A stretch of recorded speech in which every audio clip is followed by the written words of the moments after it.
एक बार जंगल में रहने वाली चालाक लोमड़ी जंगल में घूम रही थी। अचानक उसे सामने से एक गधा दिखाई दिया। क्या तुम मुझसे दोस्ती करोगे? अगर तुमने हाँ कहा तो मैं तुम्हें यह पूरा जंगल घुमाऊंगी, लोमड़ी ने पूछा। उसने गधे के सामने मित्रता का प्रस्ताव रखा। गधे का कोई मित्र नहीं था। उसने लोमड़ी की मित्रता स्वीकार कर ली।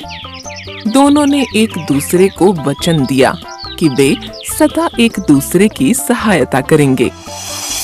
उस दिन के बाद से दोनों अपना अधिकांश समय एक दूसरे के साथ गुजारने लगे।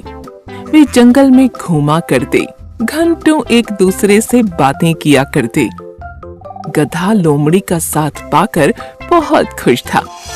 एक दिन दोनों जंगल के तालाब किनारे बातें कर रहे थे। तभी वहां जंगल का राजा शेर पानी पीने आया।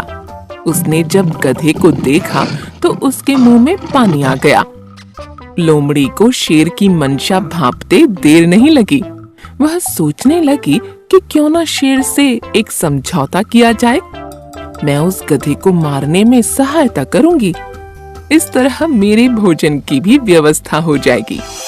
वह शेर के पास गई और मधुर स्वर में बोली, वनराज, यदि आप उस गधे का मांस खाना चाहते हैं तो आपकी सहायता मैं कर सकती हूँ। बस आप मुझे वचन दें कि आप मुझे कोई नुकसान नहीं पहुँचाएंगे और थोड़ा मांस मुझे भी दे देंगे। शेर भला सामने से आ रहे प्रस्ताव को क्यों अस्वीकार करता? वह मान गया। अगले दिन योजना अनुसार लोमड़ी गधे को भोजन ढूंढने के बहाने जंगल में एक ऐसे स्थान पर ले गई जहां एक गहरा गड्ढा था। लोमड़ी की बातों में उलझे गधे की दृष्टि गड्ढे पर नहीं पड़ी और वह उसमें गिर पड़ा।